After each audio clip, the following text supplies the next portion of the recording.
Let me check. Got my eye on the stream here. Still says waiting on my end. There's a delay, remember? Same here. Refresh it. Okay, here we go. Check. Okay, here we go. It's loading. Die, monster! You don't belong in this world. Still It says was waiting not on by my end. my There's a hands delay, that I remember? was given Refresh flesh. I was brought here by humans who wish to pay me tribute. Tribute? You steal men's souls and make them your slaves. The same could be said of all religions. Your words are as empty as your soul. Mankind ill needs a savior such as you. Enough words. How about you? Excuse me. Hey everyone, it's the Koopa Man, live on Halloween night. And today with me I have... Introduce yourselves. Tracer. I'm Squasher. Hello, I'm the Swordsman. And tonight we're going to be talking about something special. Something near and dear to all of our hearts except for Tracer. We're going to be talking about I'm the newbie Castlevania. again.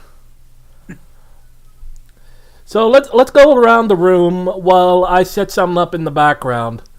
While everyone tells their experiences with Castlevania. And since Tracer, you have the least amount of experience, you can go ahead and start. Okay, Castlevania, I know about it. I know what it is. I have a kind of an idea of what the storyline is about. Really, all I know about it is the memes, especially the conversation we just had a couple of seconds ago, and unfortunately, the TV show on Netflix, which, full disclosure, I've never seen it. Only seen clips of it. I love the interaction between the characters, but as an historian, this show makes me very upset, to put it bluntly. And here's the surprise for everyone, if you guys can peek into the screen share. In addition to talking about Castlevania, we're going to be playing some Castlevania, aren't we? Well, he is. We are just going to be sitting here. Well, nothing's stopping you from also playing Castlevania in your own time. I would. I absolutely would if I actually could play it. But my system is down, so I can't really do it. Alright. Well, technically, I could play Castlevania on my... Oh, well, not really Castlevania, but play as Richter Belmont in Mushroom Kingdom Fusion on my laptop. Before we continue, can I just say that this is Richter, right, on the Simon. screen? That's Simon. Simon looks like Cole. He's actually supposed to be a mix if you of... guys don't know... He's actually supposed to be a mix of Conan Go the ahead. Barbarian and Call the Conqueror. Yeah, I mean, he's got the physique of Conan. He's got the sword, but he's also got Cole's headband. And here's a fun fact for you, Tracer. He's still a Christian, Mm-hmm. despite the design. I mean, of Hey, course he is. never forget that the Franks were barbarians. They were Oh, among you just have some of that the guy. first non-Romans to convert to Christianity in Europe. In fact, under Charlemagne, they were the heralds of Christianity by the sword. So I guess I'll get into my history with it. Despite having the console for it, I did not grow up with Castlevania. I didn't really get introduced to the series until the fan game Mushroom Kingdom Fusion introduced Simon as a playable character to it. And then I thought Simon was pretty cool, and I looked for characters that I would be more into. Found Cornell the Werewolf, tried Legacy of Darkness. That was pretty fun. Legacy of then Darkness is not pictured in this collection. Then I got my hands on Rondo Blood. Also not Rector part of Bel- this collection, sadly. Rector Belmont became basically my favorite Belmont in the series. Belmont in the series. Worked my way backwards from there. Then went to Symphony of the Night. Alucard was really fun, and then played the game in chronological order from there. Really like Portrait of Ruin, and then sadly, the franchise kind of died. Was like I do like some of the ideas in the reboot timeline, but it's just not the same. I don't. Having Dracula be a Belmont is a heresy. It sounds stupid. It is stupid, but I do like the idea of Satan as a boss, even though technically they already did that in 3. Technically, they already did that in the Aria games. No, Sorrow games, I mean. Well, that was more Chaos. Chaos is a separate entity. But as you can see, there's an extensive series with an extensive guide that they wrote for this. I guess it's my turn to talk about my history with the series. I didn't get into Castlevania until about 2 years ago, I believe. I think my first introduction was actually the Netflix series, unfortunately. But afterwards, I actually got my hands on... You poor man. I know. The fortunate thing about that, though, is my experience could only go up from there. So, so you know.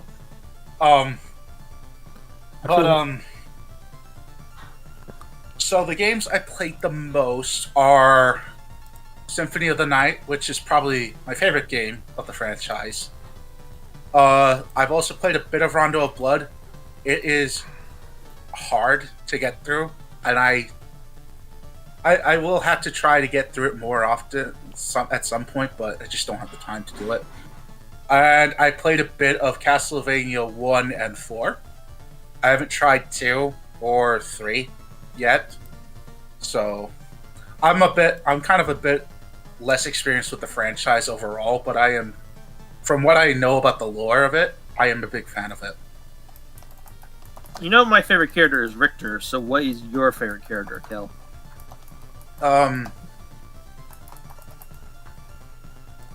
Honestly, probably Alucard. Or Alucard and Richter are my favorite characters. I like Simon too, but Rick. To be fair, out of all the Belmonts, at least in the games I've played, Richter has the most character. I guess other than Julius, but yeah. So Richter for me. Richter's my favorite Belmont.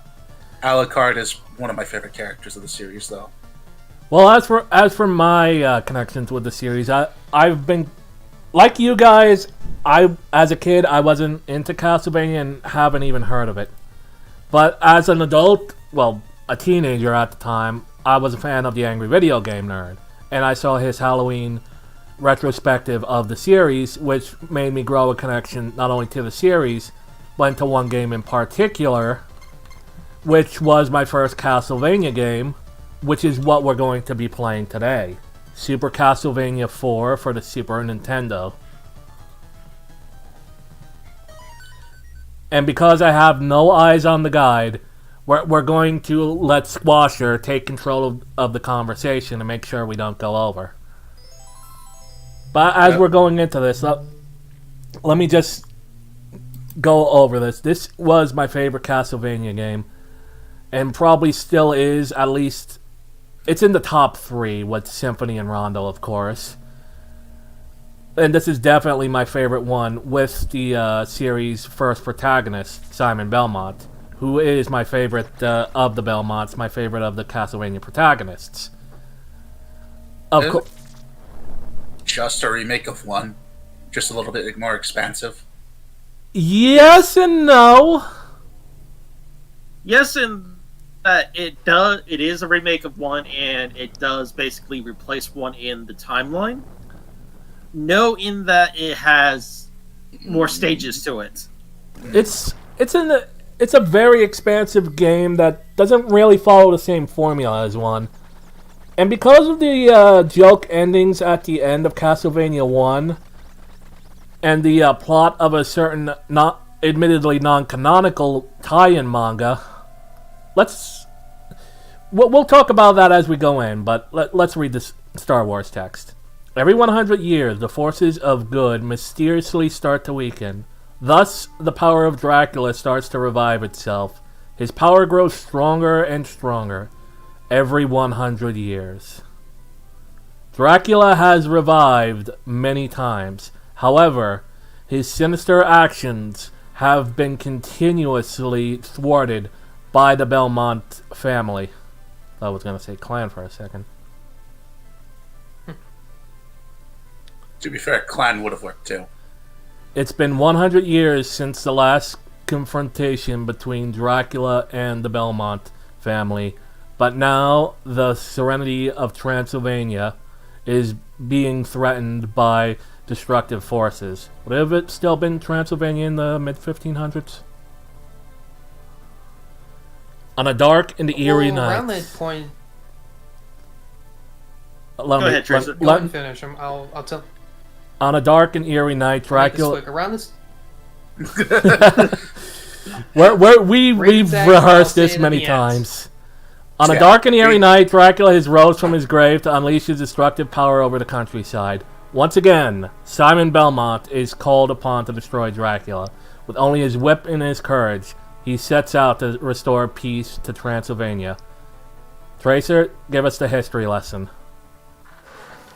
Okay. Around the 1500s, again, this would have been in and around the time of Vlad Tepes III. So, this would not have been technically called Transylvania. It would have been called Wallachia. Well, now, Transylvania is not a country. Transylvania is a part of Wallachia, which nowadays would be Romania. If I can interrupt this as we go into demo mode, this is technically the 1600s, and I know for a fact Vlad the Third Tepes died in 1492. Well, like funny. I said, 1500s. It is funny that Tracer said that, because Wallachia is confirmed to be the main setting for most of the early Castlevania games, not Transylvania. But by this point in time, Transylvania isn't a country. It's the eastern part of Wallachia. Basically, I don't remember. It's the Caspian Mountains. Is that the mountain range that goes through there? I think it's the Caspians. Yeah, it would have been in basically the river valleys east of the Caspians.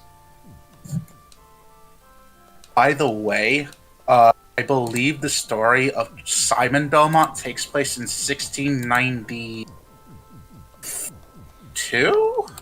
Let me look it up. I'm already on the Castlevania wiki. I can probably find it faster. Here we are. Okay, yeah, so we're in the 1700s then. 1691. Yeah, just around the turn of the century, just before. Does this have any correlation with the Salem witch trials? They would have been going on around this time. Yes and no. See, Simon is the ancestor of Trevor. Mm-hmm. Now, Trevor's wife... Well, okay, yeah. Descendant. Trevor's wife, Scythia, was a witch. Now, in the Castlevania verse, witches are not, like, servants of Satan. They usually. Usually. Though they can be. They are basically people who are gifted with magical power through basically magic bloodlines and all that. So they're basically D&D sorcerers. And Camilla, who both wanting to get Dracula back into action and also wanting to take out a possible threat to Dracula, started the witch trials and basically started killing these women and also basically murdered Dracula's wife.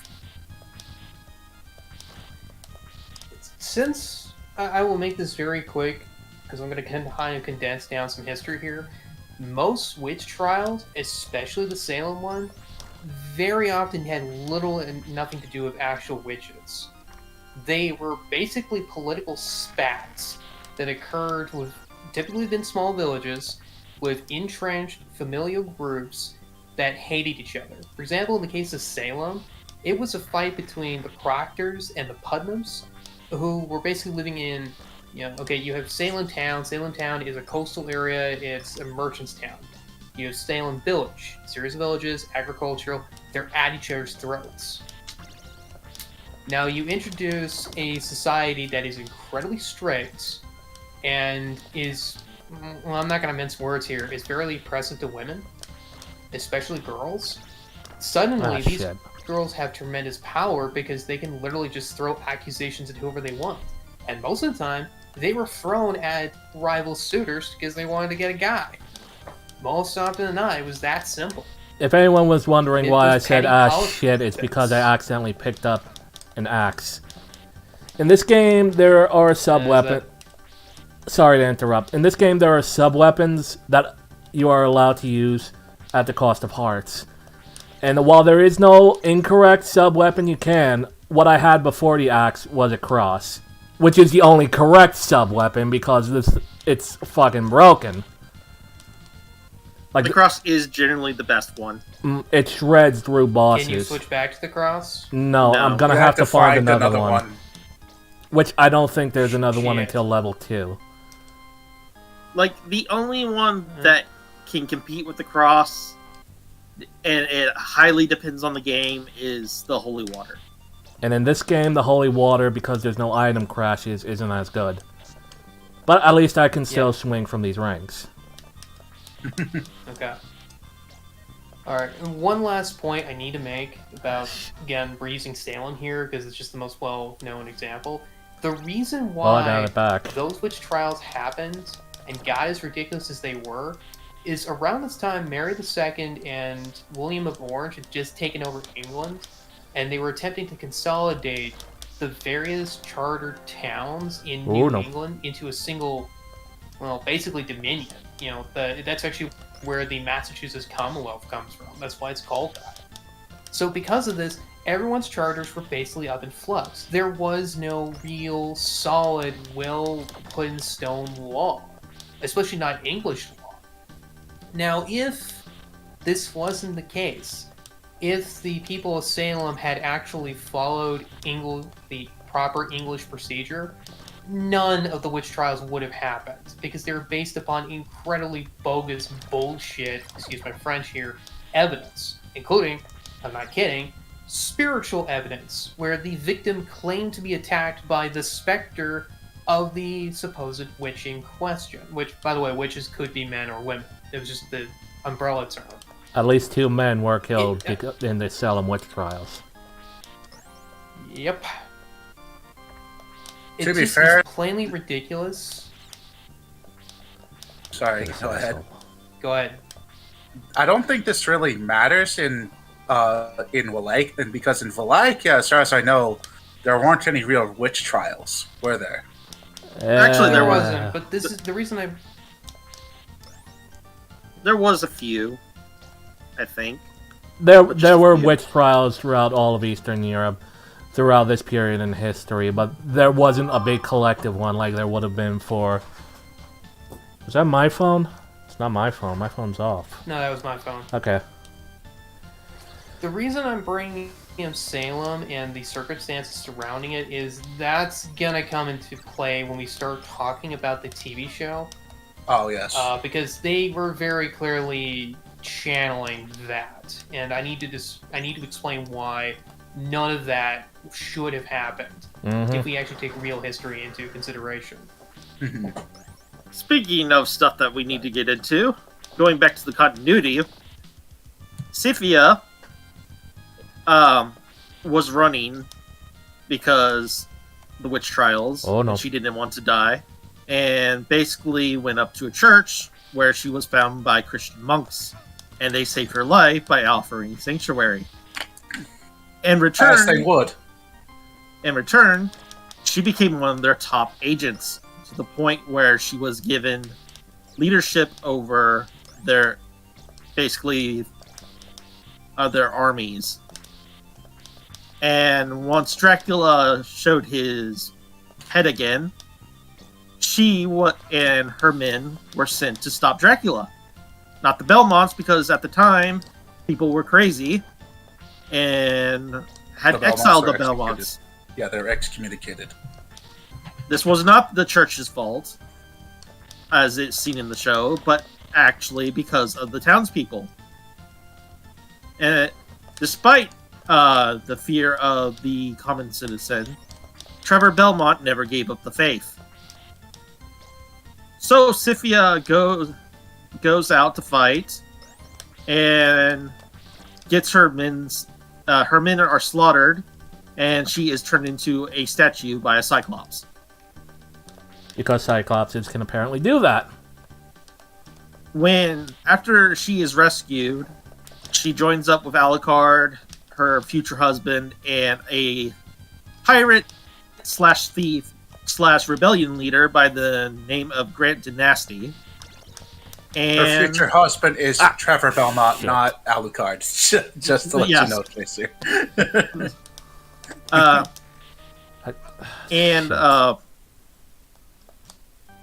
While you do not see her establish the order, it is shown in future Castlevania games that a Christian order of witches does exist. You see Charlotte Unknown be a part of this. You see, I think her name is Yoko from the Aria of Sorrow games be a part of this. So she is basically not only a founder of the Benalis clan, bloodline, whatever,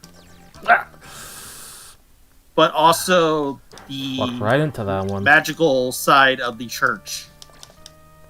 Makes sense. I should mention I haven't played this game in a while. Don't worry, man. We're not expecting you to get it in one go.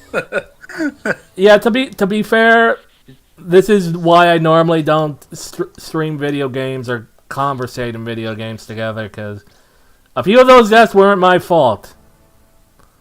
I should not be doing a stream while trying to avoid the Medusa heads. I hate the fucking Medusa heads. You get good. I'm really starting to notice that Dracula has tons of Greek mythology monsters here. Is there a reason for that? This is a Monster Mash video game. You're gonna see a lot of everything. Okay, so in the deal with the combination of Dracula, when he made the deals to both become a vampire and basically the Dark Lord, so he can come back 100 years and all that, he is given domain not over just the standard demons that you would expect, but over all monsters.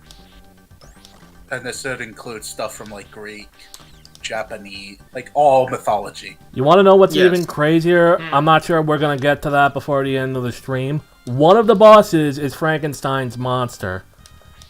And it's also one of the bosses in not only like Castlevania 1, which takes place the same year as this because it's a but Castlevania 3, which takes place in 1492. Frankenstein's monster wouldn't have been a thing until the 1800s. Yeah, exactly. Here's the thing, though. There may be a reason for this. Castlevania itself is a creature of chaos, and it has parts of the castle basically have technology from different points in history, including the far future. Yep. So, is this like the House of Madness sort of thing? It travels around through time, picking up stuff? Well, if we get to later levels, you're gonna see this is not an ordinary castle. You're gonna see shit like hallways spinning around and entire towers rotating on themselves just to try to kill you. the castle itself does not travel through time, but it is a house of madness. It's basically it is a demon in itself, and all of this future technology is gained from knowledge beyond its kin, gained from both the devil and chaos. The castle itself Hugh is Jack alive, Garland basically. chaos. But yeah, I would destroy chaos. Jack Garland could you imagine Jack Garland in Castlevania? Anyway, Now, I one would thing. destroy Dracula. Now, one thing that's notable here, because it's only notable in these earlier games, because it's not a problem in the more Metrovania titles. The reason why you have a time limit is because if time runs out, the castle itself kills you. Mm-hmm. and technically speaking, Yeah, there you go. technically speaking, the castle itself is a demon, or it's a creature of chaos, as Alucard puts it. And as a creature of chaos, it can also have holy and safe spots within it, because thus it is the nature of chaos. Though it is implied that these spaces exist more along for Alucard and Lisa's benefit than anyone else's. Lisa is Dracula's wife. Yeah, we'll be talking about her soon. Where did the castle come from? Like, is it Dracula's creation? Is it a thing from hell? What is it? It is a demon from hell. We are not entirely sure how the castle itself came to be, because in the very first game where we see the origins of Dracula in the Belmont, well, not the very first game, but the earliest game in the timeline, Lament of Innocence, the castle is nowhere to be found. The game takes place in an entirely different castle that's never seen again. Walter Bernhard's castle is in a completely different part of Europe. Dude, I much prefer calling him Walter White. What? However, we are told I that am in the danger. the Sorrow games that and as shown in dialogue from older games itself, that it is a demon, and you go into basically its core and destroy chaos to destroy the castle permanently itself. Mm-hmm. And then it comes back in Dawn. That's not the castle itself. That is the cult's headquarters, if I remember right. Anyways, but yeah, so eventually this state of affairs would continue for up until 1999, when Julius Belmont would eventually defeat Dracula for good through a very convoluted ritual that involves a solar eclipse. Yes. The unification of Shinto and Christianity is what makes it possible. Gotta love Japanese another game developers. Yeah. Another neat thing about the castle. The reason you get items and other stuff from candles is because the candles are literally created from souls of the victims from the castle. And they give you items as a thank you for freeing them. That's the lore behind the candles. You also need to have a artifact called the Cube of Zoe. At least according to Symphony of the Night. Did you forget something? No, I died. Yeah, he got killed by the boss because he was low on health. Because of the stupid Medusa heads. Yeah, the Medusa heads are the most annoying. Even worse, I lost my fucking cross, my boss shredder, and all my hearts. But my boss shredder, I died with the boss shredder because of the stupid Medusa heads grinding down all my health. Yeah. The different Belmonts, I guess we can cover the different Belmonts and how they play into everything. Trevor, the three Belmonts that are the most famous are Trevor, Simon, and Richter.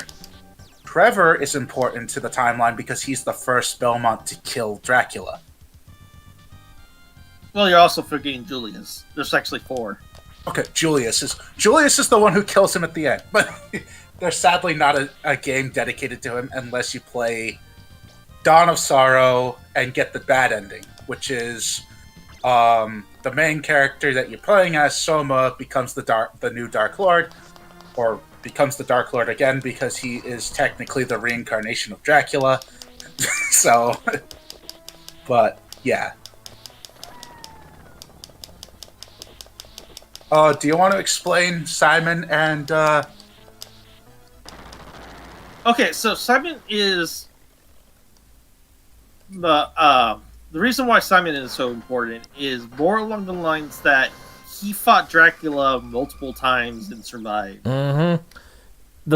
Like Simon's only been in like 3 games, and 2 of them are just retell the same events. But canonically, Simon not only was this badass who comes out of nowhere just to kill Dracula and then disappears forever, but he is so badass that he killed Dracula, then brought him back to life just to kill him again. To be fair, the reason why he did that is because he was cursed by the first time, so he needed to kill him again to undo the curse. Now, Richter... oh shit, I got it. Sorry. I'm going to cure this demon AIDS you gave me by killing you again.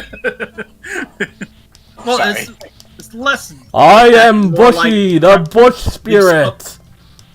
Sorry. It was more like the soul of Dracula was possessing Simon and slowly causing him to age rapidly and all that. Yeah. The reason why Richter is so important is, at the outset, he is the most powerful Belmont at the time. This is even after, at least till Julius. Like, we don't know how he stacks up to Julius, but even past his, past Richter, dies, he is still said to be the strongest Belmont up to at least Portrait of Ruin. Are these porcupines or the armadillos? They're hedgehogs. Yeah. Yeah, Nintendo and Sega had a nice little rivalry during this era. I don't think Nintendo had much to do with. So there you're it is. killing Sonic's extended family here. Yep. Yep. Specifically his ancestors, preventing him from being born. So, Richter is the most faithful out of the Belmonts. Like, he is a zealot. He is the strongest, and Dracula takes note of this and instantly tries to get rid of him. That backfires on Dracula, because he rescues the 4 girls instantly, and basically takes them down. But he takes a note of Richter, because Richter has a weakness. As the MCU version of Ultron would say to Cap, "You're God's righteous man. You make me sick. Thinking you could live without a war." And before you continue, there's a bit of an echo on your end there, Swords. That's weird. I'm not sure if it's coming from you or it's coming from somebody else. It's not coming from my end. Okay, so you're good. I don't think it's coming I'm from just my hearing end. it purely from... Okay, so it's just Swords' end then. Hello? Hello. Hello. Okay, so the echo is gone, it seems. Yeah, I don't hear it. Yeah, you might have had your headphones slightly unplugged or something. I'm not going to touch that frog. That frog is death. Yes, it is. So, in Dracula's castle, even the frogs are out to kill you. So Sounds like Catajan. Yeah. it's not But exactly explained how, because you kill Shaft, which is Dracula's main like lieutenant and Rondo of Blood. Like you kill him and then you kill his soul. And he's not a badass private dick who's a sex machine with all of the chicks. That's a completely he's different just an Shaft. evil priest. But And since, before you ask, no, he's not technically a. He was not a priest of God who fell to darkness. He was a priest of darkness. yes, Which he is- worships Satan. Which is Yeah. why the Castlevania Netflix series is going after the Catholic Church, is not a get out of this is an. It's not an out for it being an attack on Christianity like some morons think that it is.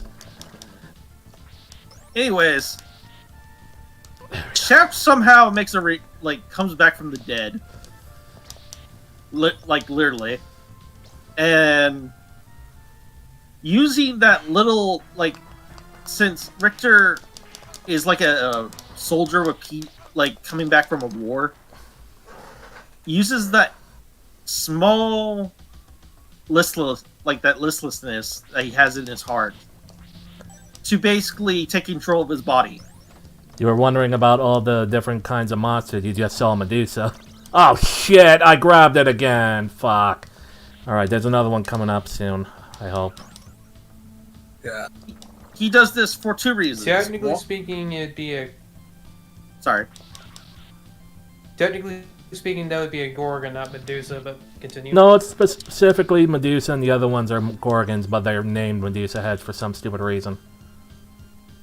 I don't Yes, know. yeah. It's the logic of the game. Yep.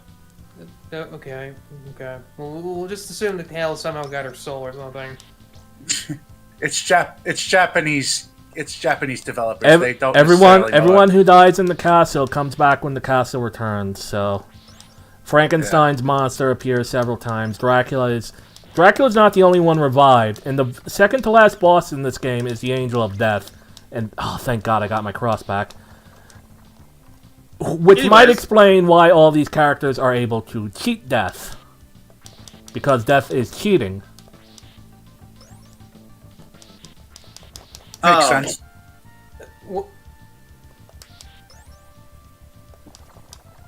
So, Richter is now possessed, and the reason why they target Richter for basically possession is twofold. They're going to use Richter to fight all the other vampire hunters. That way they can't, because he's the strongest Belmont. And two, they're going to sacrifice him to revive, because then they get rid of Richter and he empowers the Dark Lord. It's a very simple, nice plan. Only problem with that plan: when Belmont does not appear to stop the rise of Dracula's castle, that wakes up Alucard. And Alucard and Maria basically, in that plan, lickety split. And this causes Richter to basically realize that training the family to do nothing but fight Dracula and have no aspirations but fight Dracula can harm the family in the long run. It's going to destroy the family in the long run, basically. So, unlike what people believe, he does not give up the vampire killer right then and there. No, he still fights demons. I mean, there's a whole... He just does it radio with his dra- own two bare hands from then on. No, he still has the vampire killer. The radio drama actually has, him checking on Alucard and Maria, because Maria goes to live with Alucard. Because Alucard only ever was intimate with one person, and that's Maria Renard. Yes. And not a bunch of bisexual twins, because, I don't know, fuck you Catholics, is what Micah Curtis would think.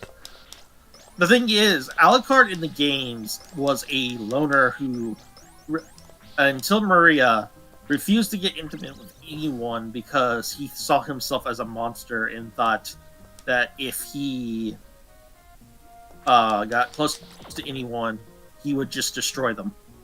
Mm-hmm. Not to mention, he also thought his bloodline was tainted because he's technically the son of Dracula. Technically, he is the son of Dracula. Vampires aren't mindless sex maniacs, especially not half vampires. In fact, he was the complete stoic. Like, a lot of his dialogue in Symphony of the Night is dull surprise. He is hardly emotive, and he is purposely, like, he keeps his emotions in check purposely because he's afraid that if he allows his emotions to spill out, that he will become a monster. It's only after he basically lives with Maria that he allows himself to basically feel again, and he joins humanity again, as seen in the Dinosaurio games, where he basically has a human identity.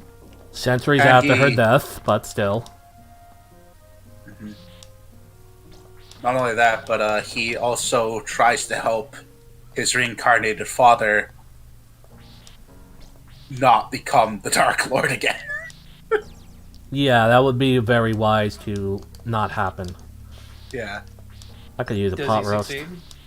Yes, he does. Canonically, yes, there is the dark timeline though, where Soma does become the Dark Lord again, but that's only because he didn't wear a bloody pendant. Yes, but that's not canon. Yeah, exactly. Canonically, So dark timeline. Go ahead. Go on, finish swords.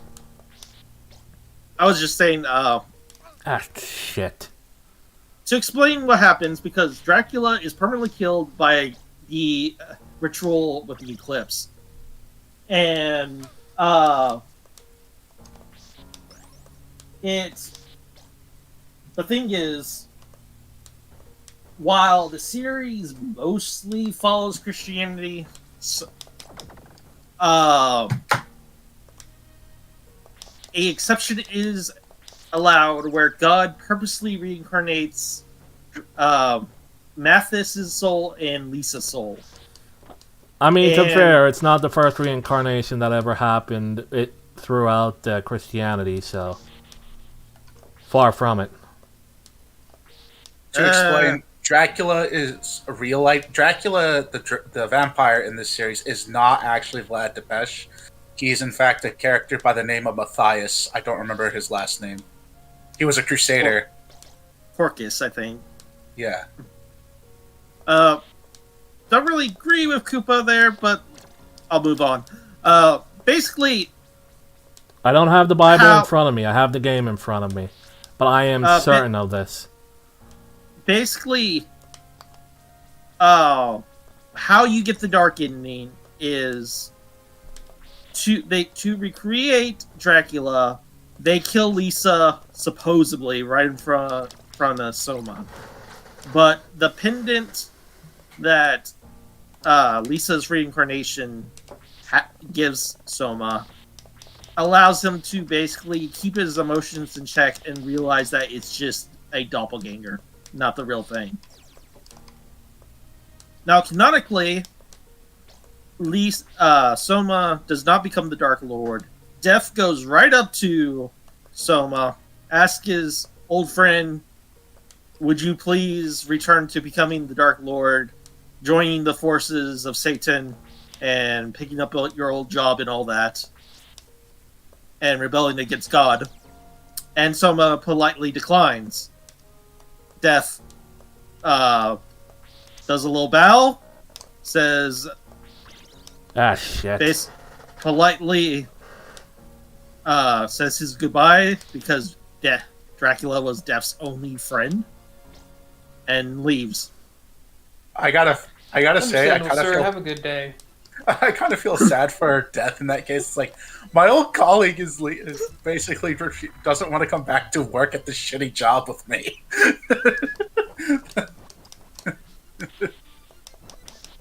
I mean, we've all had that, right? Like the only reason we we do the job. We have a job like this that makes it bearable is because we have a good friend that's there. Someone was basically like, "Nah, By the fam, I way- have another gig going on." Speaking of death, I need something clarified for me. Is he the angel of death, or Yes. is he death? Yes. The horseman. Both. He is both. Which is it? There's a difference. I know there's a difference, but this is Okay. Japan. Yeah. Okay, I'm going to explain this very quickly for the audience members. Death and the Angel of Death are two distinctly different entities, because the Angel of Death in most versions of the Bible is Gabriel. The reason for this is because Gabriel, well, he is basically God's left hand. He's the dude he sends when he needs something dead. Sodom and Gomorrah, he is the one who destroyed the town. He is the one who unleashed the final plague upon the Egyptians. He is the one who opened the crevice that swallowed up a tribe of Israel back when they made the Ark of the Covenant. The Horseman Death is the actual Grim Reaper. He is death. Yeah, So but that's why I was asking for clarification. the series was made in Japan, and there is at least one Shinigami within the series aside from Death, Yeah. with being the Japanese gods of death. Like Death is a combination of the two. But if I had to put a pin on it, I would say he's more the horseman than Gabriel. Because Gabriel is seen as a different entity altogether in the Castlevania canon. As in, he's not seen in the Castlevania canon at all. To Well, be he's fair, mentioned. angels would exist in this series. Let's be real. They just don't make an appearance. Yes. Like, they don't... Well, that's not entirely true. There is one lone appearance of an angel, but it is a blink and miss it. Blink and you miss it. And that's not counting the fallen angels. Or those archer things in Symphony of the Night. Yes. Ow. I keep falling for the same knife. Yeah. Now, as for basically what the angels are doing, since the armies of hell are apparently, working for Dracula, it's kind of implied that they keep the forces of, like, Dracula is the Dark Lord, and so he's like the main general, so the angels keep the main, like, big demons away.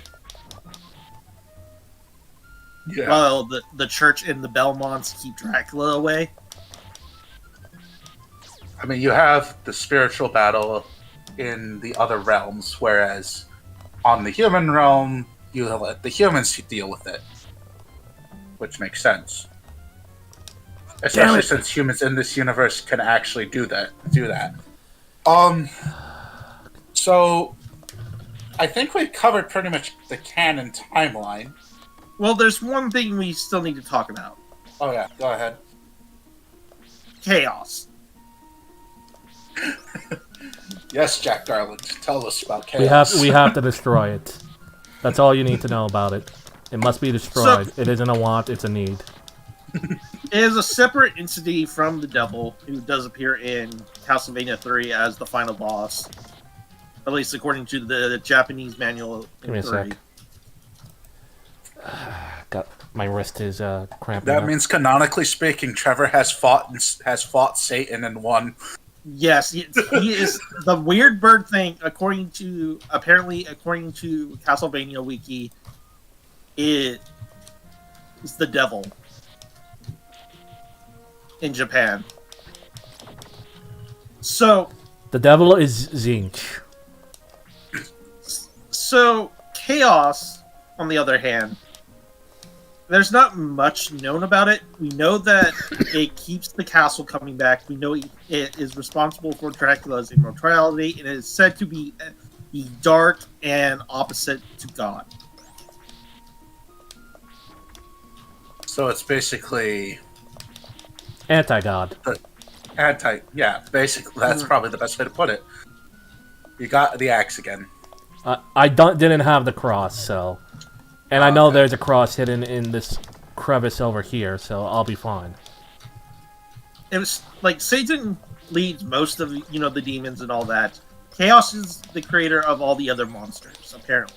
And for some reason, Cthulhu is there, and he has the wrong name. Yes. That's right. Cthulhu does make an appearance in the series.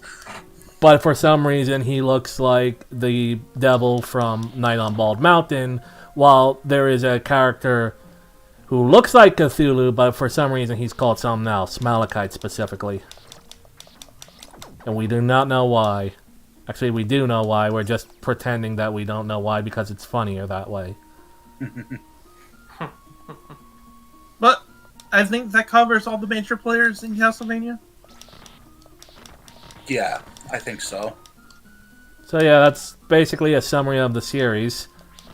Do we want to go into, the real reason we're here? The Netflix show? TV show? Yep. Yes. And talk about how different it is. I assume if you guys know anything about the TV show, you could kind of guess what the major difference is already. But that is an unfaithful piece of trash. okay, so Trevor, the story, it's the Netflix series apparently is supposedly follows the story of Trevor Belmont and the death of Dracula, the first death of Dracula. I say very loosely because it's not a faithful adaptation whatsoever. Can I start with characters? Kel, Yes, please. go ahead. Starship Troopers was a more faithful adaptation. They made Trevor a agnostic drunk. Sylvia went from one of the top members of the church to a Gnostic. who despises God because of the Tower of Babel of all things. Yeah, basically going full on with the whole Gnostic. She doesn't outright say she's a Gnostic. Like, she doesn't say that God is a false god or the demiurge or whatever, but it is basically Gnosticism. Alucard acts nothing like himself in the games and is basically a playboy, standard vampire that you would see in any other medium. Like, if I wanted that kind of vampire, I would go anywhere else. Not even Blade is like that.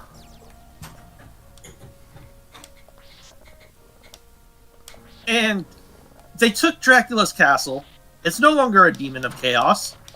It's just a actual castle.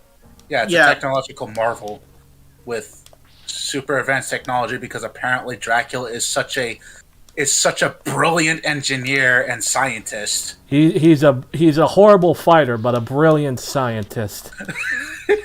Technically, it's average fighter, but a brilliant scientist. But yeah, We'll see about this Let when me I get to this the straight. end. A guy who has...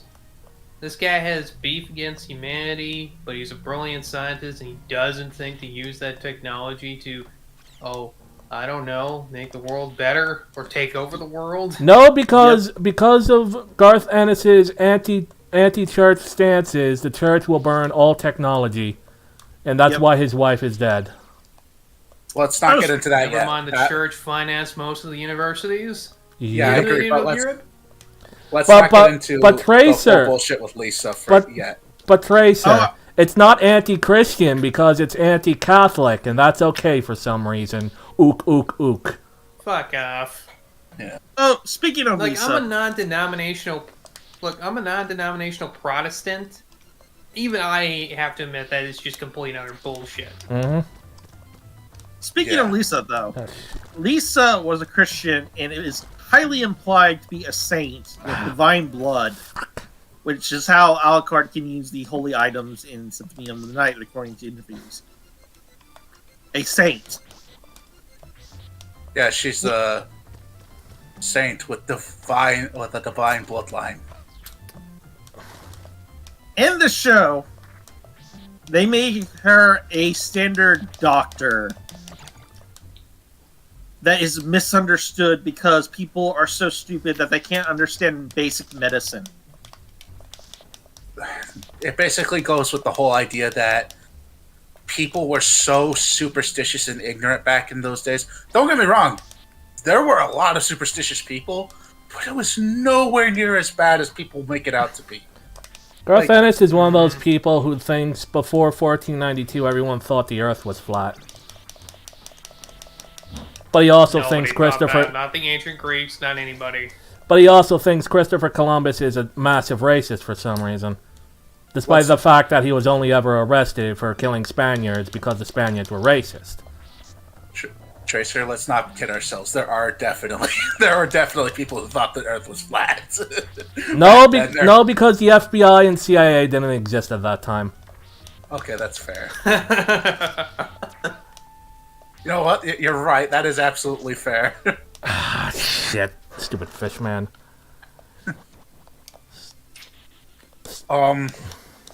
Yeah, Lisa is a doctor who gets accused for witchcraft because she's apparently studies science, which, oh my, like, edgy atheist bullshit, edgy anti-Christian bullshit. Hey, you guys want to hear a fun fact? You want to know the guy who theorized the Big Bang Theory?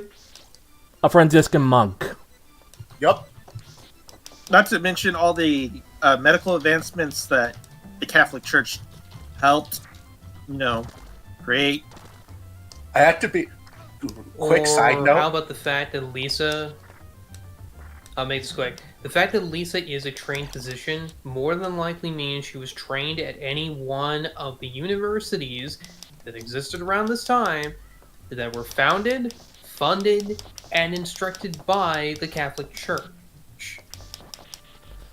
And of course, this is 1492. Around this time, the church was also funding Nikolai Copernicus and his series of heliocentrism.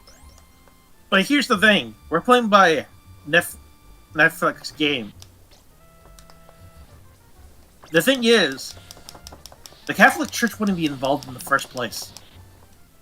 This is Wallachia.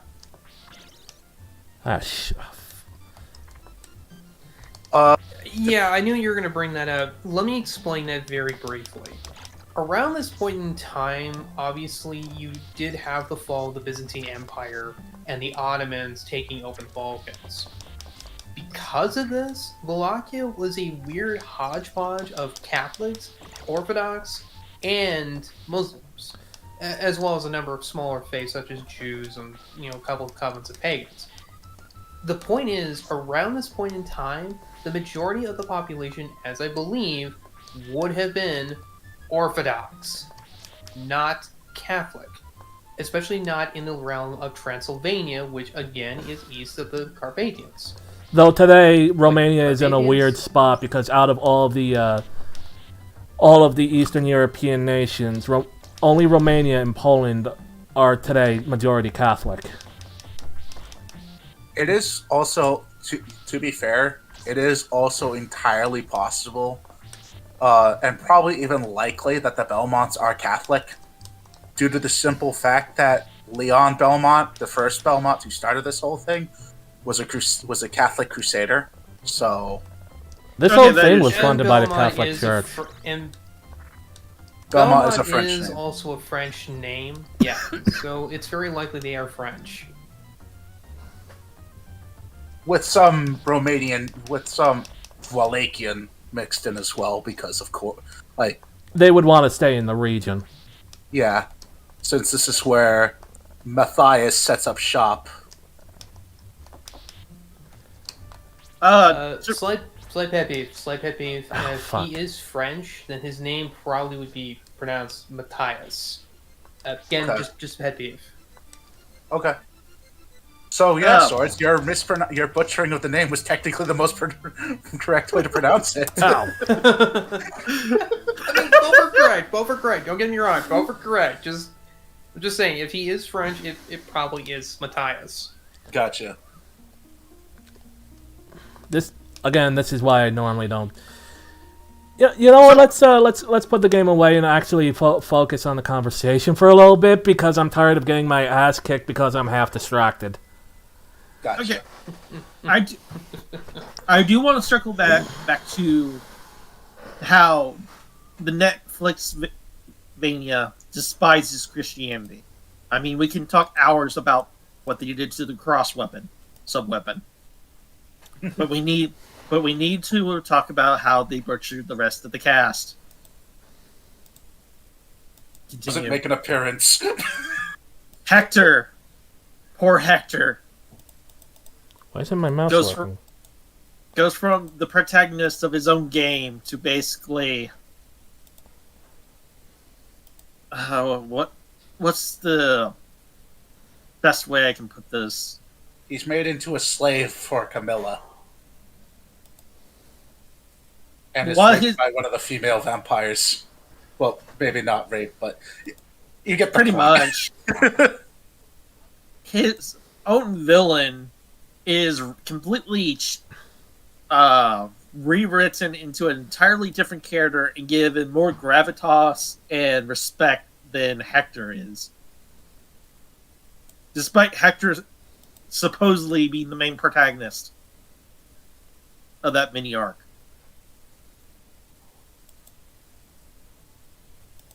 Yeah, Isaac in the show is so insufferable.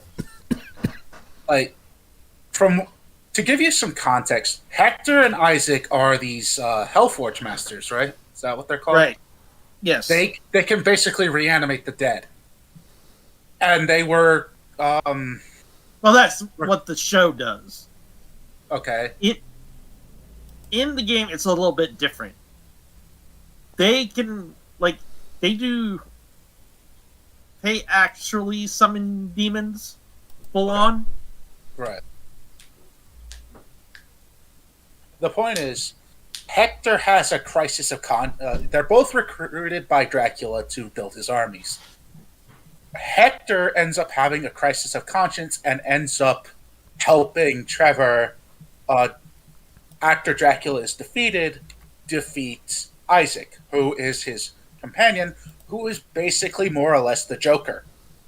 He is a crazy, bloodthirsty asshole who wants to just see the world burn by summoning demons to cause that. In the show, he's race swapped for one, because in the original show, Isaac is a Irishman. He's an Irish boy, an evil Irish boy, and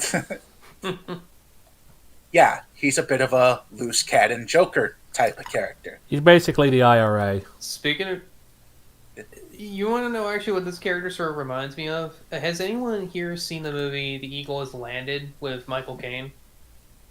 No, maybe it's been a while. Basically, it was based off of a real life attempt by the Nazis to kill Winston Churchill, where they basically landed a bunch of Fallschirmjäger, basically paratroopers disguised as Poles, whose job it was to infiltrate the town that Winston Churchill was staying at and kill him. The plan basically failed, and the movie does dramatize it considerably, but there's a character in there played by, what the hell is his name? He's Keeper Donald Sutherland. Freaking Donald Sutherland. Oddball is playing as a really over-the-top Irishman, and he straight up looks like the Joker. Like, he even has red hair and what have you. He acts all lanky and a little crazy. Funnily enough, Isaac is supposed to have red hair as well. He's an evil ginger. There you go. But yeah, and from what I understand, I've never played this game myself. He is the villain of that game and whatnot. Isaac in the series is such an insufferable prick because he's always like, I demand respect. Why is everybody so fucking rude? As he goes around killing everybody, adding to his undead army. It's like, no wonder people hate you. Like, dude, you're not a good guy. Nobody's going to like you, especially in this world. And we need, it was brought up, we need to talk about Grant Dynasty. He doesn't make an appearance at all. He doesn't make an appearance at all. The supposed, the closest character to him is Greta, which isn't a version of him, thank God. Grant is, though, let's be fair, he got off easy because they would have ruined him as well. Yeah, it's probably best for the best that he's not here. But still, It's only sad that Grant is a cool character. Like, he started out his life as a pirate, turned his life around, and became a mayor, started a rebellion against Dracula. yeah, because Dracula took over Wallachia at this, Yeah. in this time. When the church fell. Like, he's a really cool character. And at best, like, he gets to see the girl he fell in love with, marry Trevor, and he gets turned into a mummy in a spinoff. Like, the best we got for him is that he gets his own family and he has a daughter. And may or may not someday, his family may sire a U.S. Army Ranger. Yeah. Okay, that I like that idea. That is my headcanon. Can you explain that idea to me? There's a character in the game Aria of Sorrow and also Dawn of Sorrow named Hammer, who in Aria Dawn of Sorrow's Duelius mode was supposed to take the role of Grant the Nasty, and was also implied to be his great some grandson. It was a U.S. Army Ranger. Yes, Yes. who fought in the War U.S. of Army Ranger who 1999 fights vampires and demons. with a gun. Hells yes. The problem is they ran out of time, and so references to that connection, including his playable appearance, was scrapped. That's a shame. Like, a lot of this was found in the source code.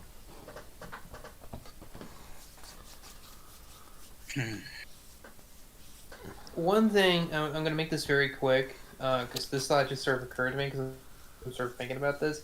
The Grant guy, and you guys say he's a ranger, I kind of suspect he'd actually be Delta. Okay, let me explain. Rangers are a form of special forces. They are light infantry, but here's the caveat. They operate, by and large, in support of other units. Mm-hmm. I'm going to use Somalia, for example. The Delta operatives, their job was to go in and get the Somali warlords. The Rangers' job was to help provide them security and hold the extraction area until the Humvee convoy can come and get them. Well, to be fair to that, kind of operate.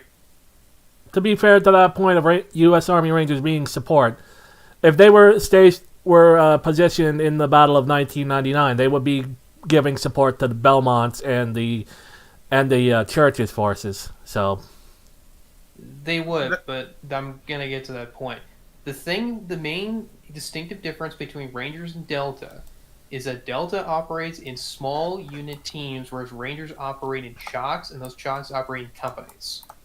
So if he's in there alone with no defined team with him, then more than likely he's Delta. Because that's the only time that they would send in an operative alone, is if he had to. Solid Snake, for example, he is Delta. He is Army Special Forces, he is a Green Beret, but by that point in time, he would have been Delta. It doesn't. I guess that's fair. Delta Ranger. To be fair, it's Japanese. They probably don't care. Yeah. Yeah, they the only time get it that all they send out confused. the army is to fight Godzilla. Or No, that's when you they go said- through an interdimensional portal to fight some fantasy stuff. Yeah.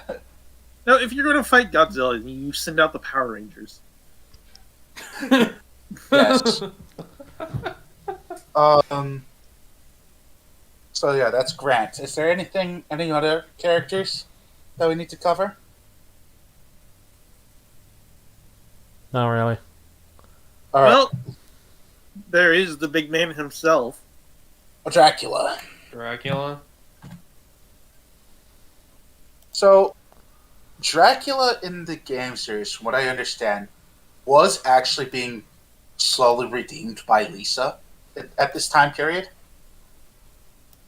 And then when Lisa was killed, thanks to Camilla's machinations, he did go on the blood spree. Yes. He declared that his war was not against just God, it was now against also humans. Yeah. And they will be his prey. Yep. You mentioned that Lisa was killed by Camilla. Can you explain that to me? Camilla did not like the fact that Dracula was going soft. And also saw a potential threat in the witches. So she set up the witch trials to kill two birds with one stone. Sounds familiar. Kind of like the thing I was talking about 30 minutes ago. Mm-hmm. Camilla basically set it up so that angry mob killed Lisa in the actual canon. Specifically by crucifixion. Yes. Jesus. Specifically an angry mob. Not the church. The church had nothing to do with The it. church tried to save her. Yeah. Yep. The church, you can see this in Symphony of the Night, where a succubus will try to trick Alucard into thinking that she is Lisa. And you get to see the scene in detail. And basically, it is not as it's shown in Netflix Castlevania. There is no fire. Like, she is not burning at the stake. It is a full-on cross. You have a angry mob, and there, if I remember right, there are 2 spears to basically make sure she's dead. As was the style at the time. And the thing is, the last thing, it's not, I'll have to paraphrase, but the last thing Lisa basically told Alucard was basically what Jesus said, was to forgive them, for they do not know what they do. In this case, they kind of didn't. The thing of note, at this point, Alucard is a young boy. He's a child. And he witnessed that. In fact, I think he was actually about to be killed himself by the mob, but the church managed to save him. Mm-hmm. Yes. And he is so disgusted by this because the memory is so vivid in his mind that the succubus asks for mercy after this battle, because if she dies here, unlike dying in any other realm, she will cease to exist. If She will not go to hell to burn for all eternity. She will cease. It's like the Matrix and Nightmare on Elm Street. If you die in a dream, you die in real life. But worse. Yeah, she won't have any chance of coming back, basically. And he's like, and Alucard basically is like, I'm counting on that. and he ruthlessly kills the thoughts. If she breathes. Yeah. Now let's cover what happens in Netflix Fania. Next list. Okay. Oh, sorry. Go ahead. You know what? No, go ahead. I was about to jump into the historical inaccuracies here and how that affects the rest of the stuff. Squawker. Well, I thought we were still talking about Dracula. Are we getting into the show proper? Squasher, talk about how they did it. We're talking about Lisa's execution.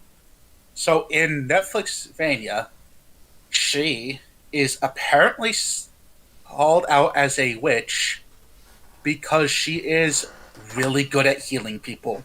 because she uses actual medical knowledge, and is a doctor, and uses all sorts of gadgets and gizmos for scientific research. The church comes in, basically calls it sorcery, paganism, and witchcraft, and basically arrests her and kills her. Reminder, at the same time, the same church is funding Nicholas Copernicus and his theories of heliocentrism. Yeah, this is such bullshit if you know anything about the actual historical context.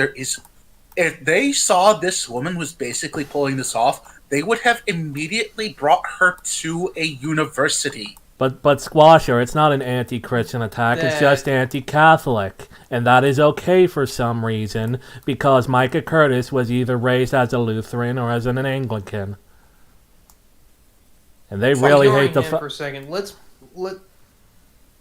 ignoring him for a second, let's break this down step by step. First up, I need to bring this up. Lisa already had prerequisite medical knowledge. She already was a doctor by the time she went to go talk to Dracula. Yep.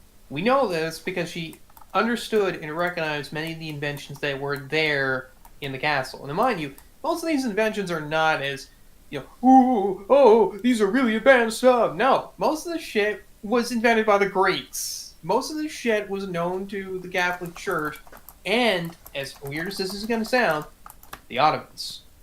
Now, the reason why I bring up the Ottomans is very simple. During the height, the golden age of Islam, most of the ancient knowledge of the Greeks and the Romans, which a lot of it was preserved in the Middle East, was gathered in Baghdad. And you had Jewish and Christian scientists there learning this stuff.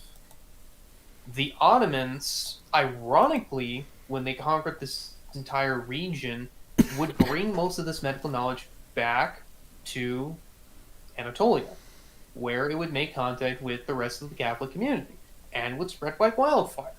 There's a reason why the Reformation began not long after this point in time, because of the convergence of East and West to this point.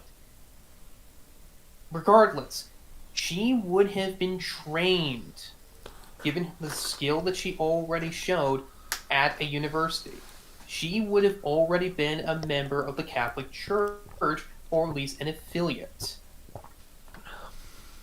So, this priest, this dipshit priest, calling her down for this, I'm sorry, this is a surefire way for this guy to get tried, and potentially executed, if not at least excommunicated for what he did. Oh yeah, like, if this was actual historical, like, Christians and the Catholic Church, that priest, that deacon would have been excommunicated and probably executed for wrongful execution of somebody. Now, which brings us to point number 2. This, remind me of the year. This is 1492, correct? Yep. This is supposed to be the year Vladimir was killed in real life history. Okay. There's immediately a problem with this.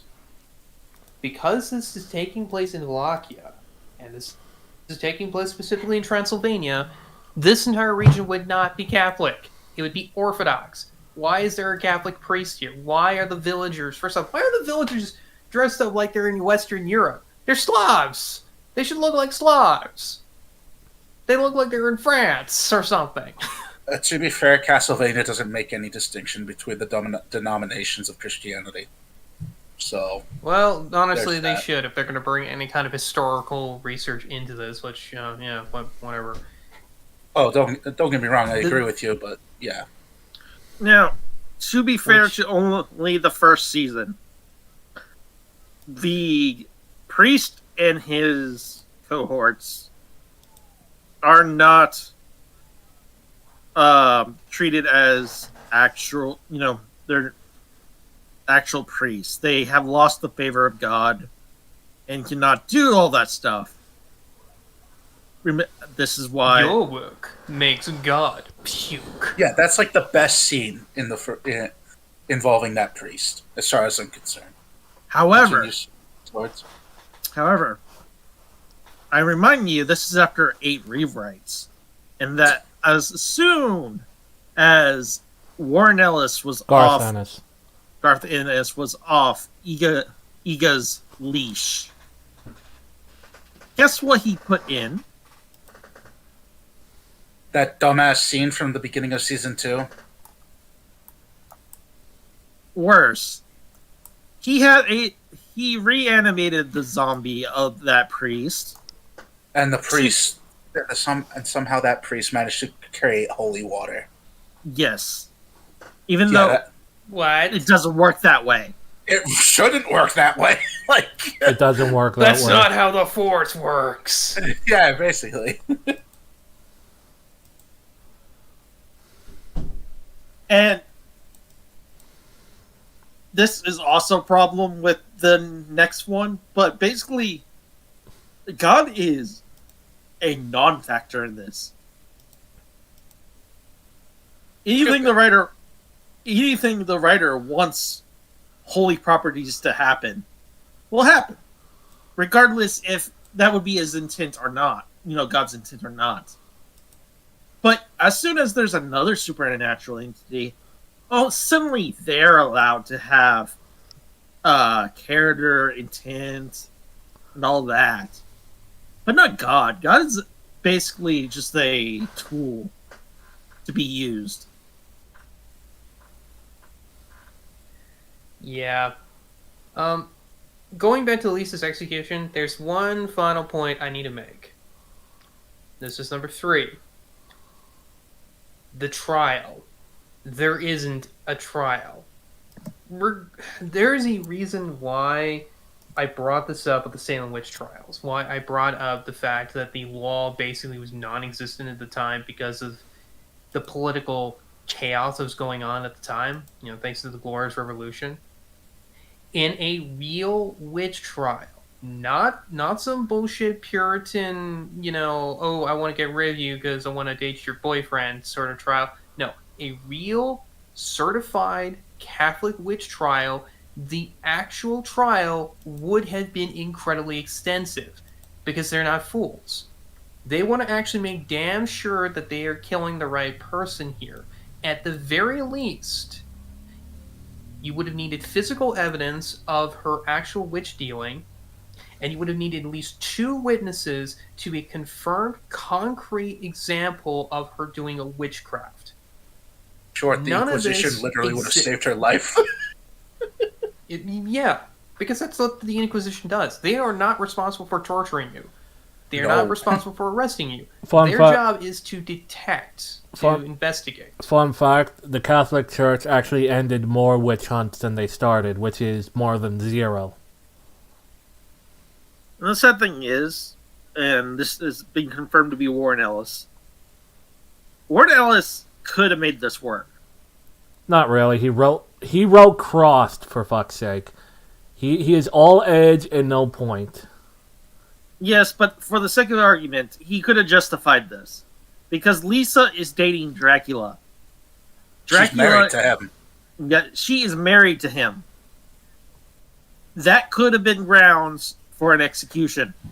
It could have been, easily. But it's not. That's not the reason why she's killed. She's killed because she's a scientist. And we had to go with the bullshit narrative that the Catholic Church held back science, which is not true. People, it's very much not true. It's the exact opposite. Nope. Yup. Gang, in fact, you need to understand that you've been lied to. In fact, it's actually more... there's actually more evidence to suggest atheist belief systems have held back science in certain ways. Communism! I'll even give you an example of it. Joseph Stalin, who was, basically by this point, a raving atheist. Even though you're trying to be a person, all that shit doesn't matter. This man was so superstitious of Jews and what he referred to as Jew science that he literally expunged any and all doctors and scientists from Moscow who were of Jewish descent. And mind you, if he hadn't done this, more than likely, they would have been able to save his life when he had his stroke. He literally killed himself because of his own raving insanity. Yeah. That or they used their Jewish space lasers to kill him. That 1940s. Seriously. 1940s Hey, or modern day leftism, you decide. Mm-hmm. Miguel, I can actually possibly answer your question. Give you guys some perspective. Miguel just asked, like, what did some preacher touch him as a child or something? No. It's something a little more ingrained than that. It's black Protestantism. Like, Koopa, you and I have discussed this before, but basically around the time of Elizabeth I's reign, there was an enormous amount of circulation of anti-Catholic propaganda. Some of it true, a lot of it bullshit. Most of it bullshit. And unfortunately, a lot of this has stuck to this day, especially with the English. Like, basically, a lot of this propaganda was more or less centered around the idea that Catholics are corrupt, that they are authoritarian, that they despise rational, free-thinking thought, and that this translates to them being raven, black Bible dictators who despise any kind of notion of scientific advancement. They also think the Pope is the Antichrist. Yes, unfortunately. Which I don't understand, because the Antichrist is a specifically Catholic, concept. Like, even, like, all the prophecies state it wouldn't be the Pope. Like, it's... Either way... He's supposed to be a world leader. Yeah. Who's unnaturally charismatic, but that's beside the point. That's beyond the scope of this. You were saying, Tracer? Either way, that's kind of what we're dealing with. We're basically dealing with an ingrained generational propaganda aimed squarely at the Catholic Church. Now, to be fair, the Catholic Church hasn't exactly helped their case with the amount of scandals that's come out, specifically kind of under latter point of John Paul II going into Francis. What number is Francis at this point? What is he? That doesn't even matter, honestly. Whatever, Francis. A lot of this has contributed to what's going on here. And then you throw in the rampant deconstruction that's going down in Western civilization, the vapid, fanatical leftist movements that want to just tear everything down, including Christianity, even though, ironically, modern leftism is an extreme scion of Christianity and its old ways, but that's beside the point. So, yeah, Miguel, to answer your question, it's literally that. It's literally just a bunch of edgy idiots who can't be bothered to actually study real history, going off of what they were taught in primary school. Anglicans were the original atheists, and you can't change my mind. Well, I mean, considering the fact that Henry VIII literally started his own religion just purely so he could, divorce his Spanish wife, that should tell you something. Yeah, and even then, the priests of that church were like, dude, we can only do that once. All right, I'm going to kill them. I'm going to just execute them then. You got at least one more divorce. Oh, okay. Still. I mean, as insane as the Puritans were, the Anglicans created them because of their own insanity. Could be worse. Could have been the Lutherans. I suppose. Of course, what Lutheranism didn't create